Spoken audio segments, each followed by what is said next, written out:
I think I will be kicking this off with a question from the chat. This question is directed at Luke. In addition to providing DRAND as a public service, do you have or expect to have an internal need for public randomness? At least at this time, we don't that I'm aware of. There were some use cases for using this randomness for deciding which employees at the company would be able to go to New York when our company IPO'd, basically. So there are some sort of use cases like that, but currently none that I'm aware of company-wide.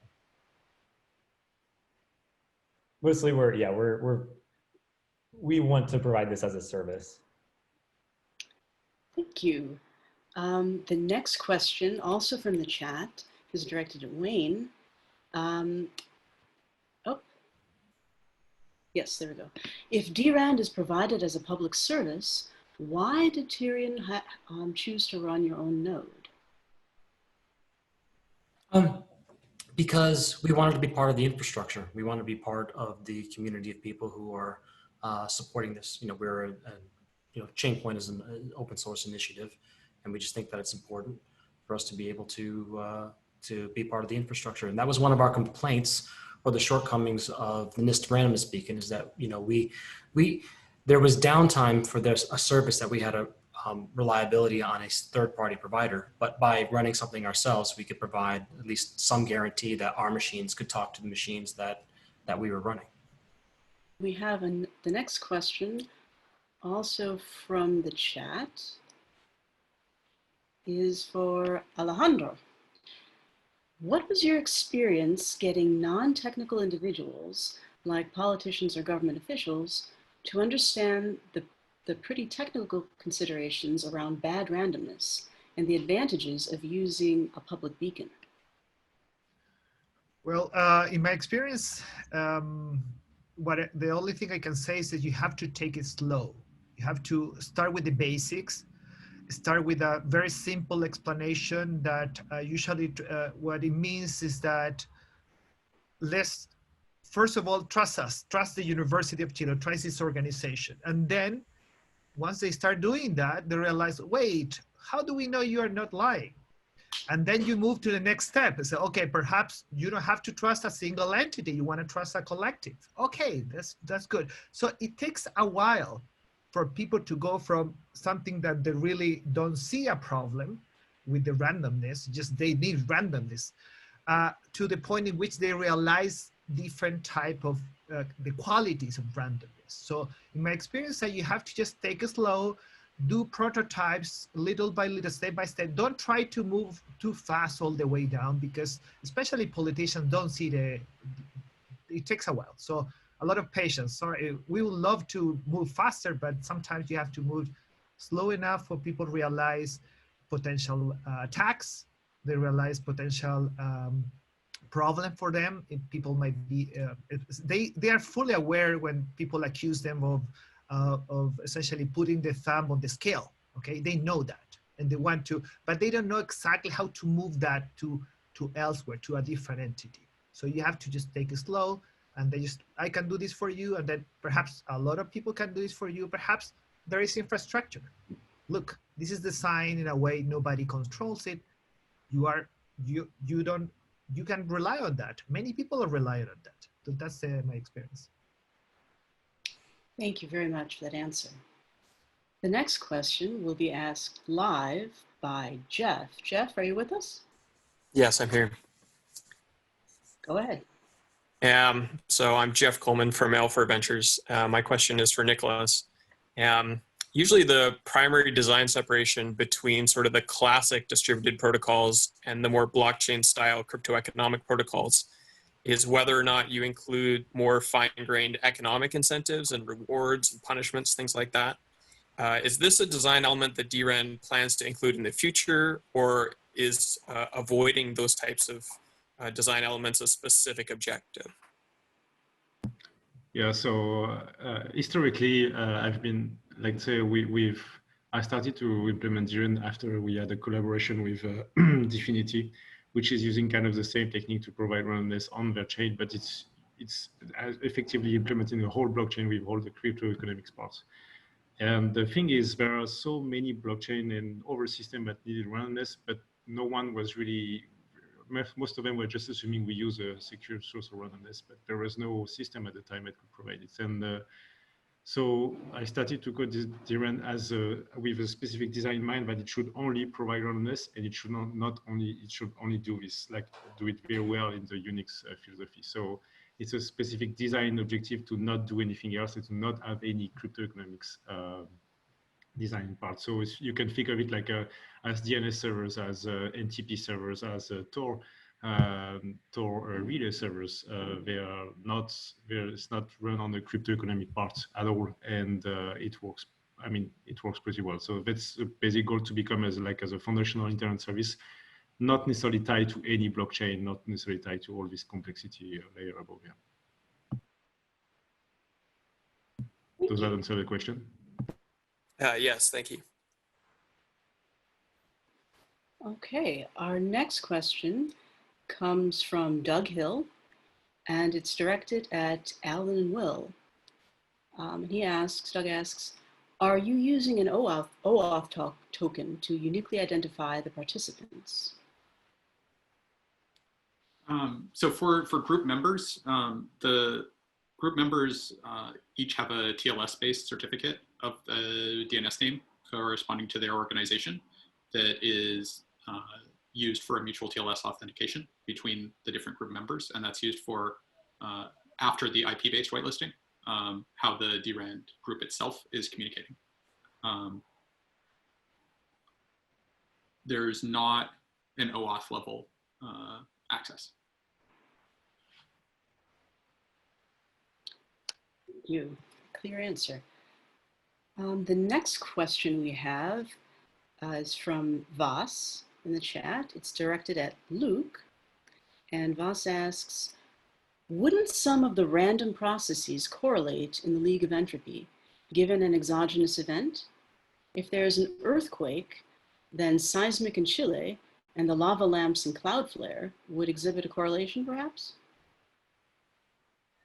So the good thing about entropy is the more diverse entropy sources that you collect, you don't lose entropy through this. So I guess the short answer is no, we're not worried about that, because little blips in one or two entropy sources wouldn't affect the randomness or the overall entropy of the final result.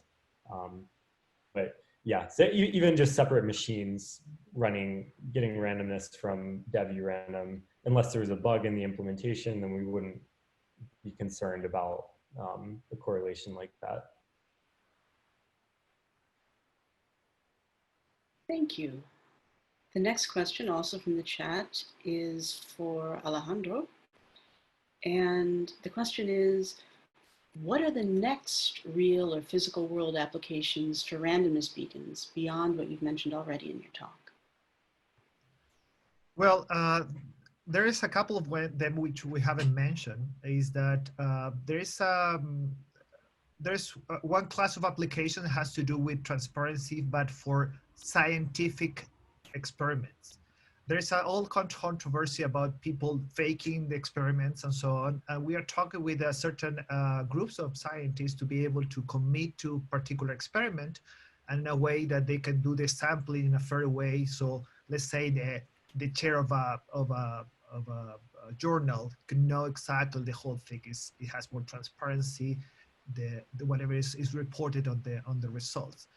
And also something more interesting perhaps is the whole idea of using private randomness, this idea of moving a little bit away from public randomness to private randomness. And there's all sort of challenges there. And there are many different open problems.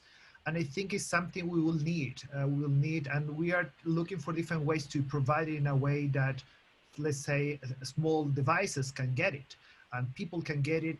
And more importantly, from our perspective, is that the whole process of you getting the right private randomness could be verified. So it means like it could be yield a verifiable process. So there are some other alternatives other than the one that I mentioned before. Thank you for that extra information about the future of randomness. I think the next question we have is for Wayne. It's from the chat. The question is DRAND randomness already being used in your production service? Do you have some numbers for how many proofs have used DRAND so far? Yes, as of July 9th, 2020, every chain point proof has a DRAND pulse value instead of a NIST randomness beacon value inside of it. I can't give you any numbers about the number of proofs that are actually generated because the way that chain point works is that there is a certain, there's an aggregation infrastructure in place where hashes come in and they're used to construct a Merkle tree.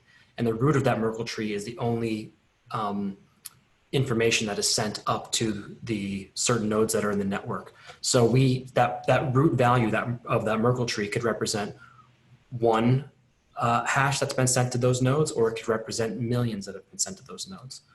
So, you know, of course, there's a large number of organizations and developers using Chainpoint.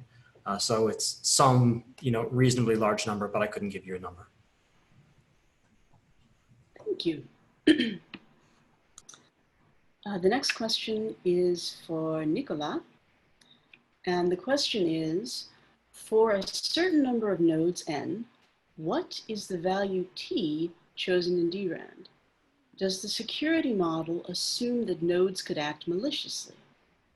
By signing the round in previous random, doesn't the protocol allow any t nodes to pre-compute all the future randoms ahead of time and impact the unpredictability? Okay, so I'm going to answer one by one. So the first one was about what's the threshold value used in DRAND. So the minimum threshold value we have to put to respect the cryptographic assumption we are using is at least more than 50%, and this is what we are choosing. So we are choosing like you divide by 2 plus 1 basically. So just strictly more than 50% number of nodes is a threshold. So that provides us best availability mechanism, let's say, robustness. So does the security model assume the node could act maliciously? Yes, of course. So during the DKG, we support the same number of malicious nodes, so up to the threshold. So after the DKG, when we started the first initial setup phase and to the end, after the end, there might be some nodes which are excluded during this because they behave maliciously or their network was down for some reason. So it's not the same group before the start to the end of the DKG. And on the first question, you touch a very interesting point of DRAND. So what the question with threshold, any threshold system is what happened when your assumptions are broken. So basically, what happens if a malicious attacker controls more than the threshold of nodes? And this is true for many threshold systems, basically. So in DRAND, what the attacker can do is actually he can predict the chain. So we lose the unpredictability mechanism.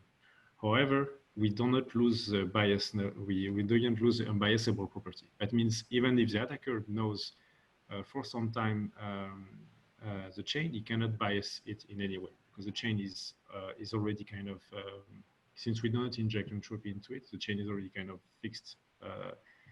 So there's no. So we definitely lose the predictability, but we still are able to keep the unbiasable property. Thank you. I think we have time for 2 more questions, and then we'll move on to session 3. The next question is going to be asked live by Marcel Yakish. It's for Alan and Will. Marcel, are you with us? Well, I think we lost Marcel. I will ask a question in between while Marcel gets ready. And then, okay, the next question then from the chat is again for Nicolas. And the question is, what is the benefit of the catch-up mode in DRAND? And what if someone can compromise the wall clocks that DRAND depends on?